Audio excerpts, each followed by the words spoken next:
ग्वालियर के राजमहल की भव्य दीवारों के पीछे एक ऐसी अनकही दास्तान छिपी है जो पिछले 200 सालों से इस राजवंश का पीछा कर रही है। यह कहानी है सिंधिया राजवंश की, जिसके वर्तमान वारिस और भारत के नागरिक उड्डयन मंत्री ज्योतिरादित्य सिंधिया आज भी उस विरासत को संभाल रहे हैं। लेकिन कहा जाता है कि इस राजसी चमक धमक के साए में एक प्राचीन श्राप काम कर रहा है, जिसने पीढ़ियों से इस परिवार के राजाओं को वक्त से पहले ही मौत के आगोश में सुला दिया।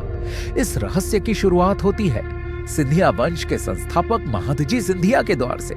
लोक कथाओं और राज परिवार के पुराने पुरोहितों के अनुसार जब महादजी सिंधिया मराठवाड़ा से ग्वालियर आए थे, तब एक पहुंचे हुए संत ने उन्हें और उनकी सेना को शरण दी थी। उस संत ने महादजी को आशीर्वाद के रूप में एक रोटी दी और कहा कि इसे अपनी रानी को खिला देना। लेकिन होनी को कुछ और ही मंजूर था। रानी ने अनजाने में वह रोटी पूरी खाने के बजाय केवल आधी ही खाई। जब यह बात संत को पता चली तो वे इसे अपना अपमान समझ बैठे और क्रोधित होकर एक ऐसा श्राप दे दिया जिसने आने वाली सदियों का इतिहास बदल दिया।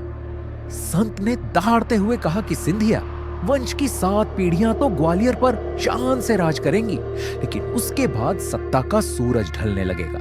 साथ ही उन्होंने एक डरावनी भविष्यवाणी की कि इस वंश का कोई भी राजा 55 वर्ष की आयु पार नहीं कर पाएगा और हर पीढ़ी में वारिस के रूप में केवल एक ही पुत्र जन्म लेगा। वक्त बीतता गया और लोग इस बात को भूल गए, लेकिन नियति ने अपना खेल दिखाना शुरू कर दिया।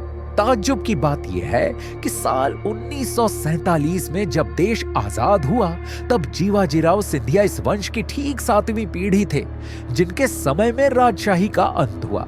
इतिहास के पन्ने पलटें तो यह श्राप किसी हकीकत की तरह नजर आता है। दौलतराव सिंधिया से लेकर माधवराव सिंधिया तक लगभग हर राजा की मृत्यु 56 साल की उम्र पूरी होने से पहले ही हो गई। किसी की जान बीमारी ने ली तो कोई रहस्यमयी दुर्घटना का शिकार हुआ। माधवराव सिंधिया, जो कि ज्योतिरादित्य सिंधिया के पिता थे, उनकी मृत्यु भी महज 56 साल की उम्र में एक भीषण विमान दुर्घटना में हुई। वे पिछले 6 पीढ़ियों में सबसे लंबे समय तक जीवित रहने वाले राजा थे, फिर भी वे 56 का आंकड़ा पार नहीं कर सके। आज 9वीं पीढ़ी के रूप में ज्योतिरादित्य सिंधिया इस परंपरा को आगे बढ़ा रहे हैं। दिलचस्प और हैरान करने वाली बात यह भी है कि श्राप के मुताबिक इस पीढ़ी में भी उनका केवल एक ही पुत्र है।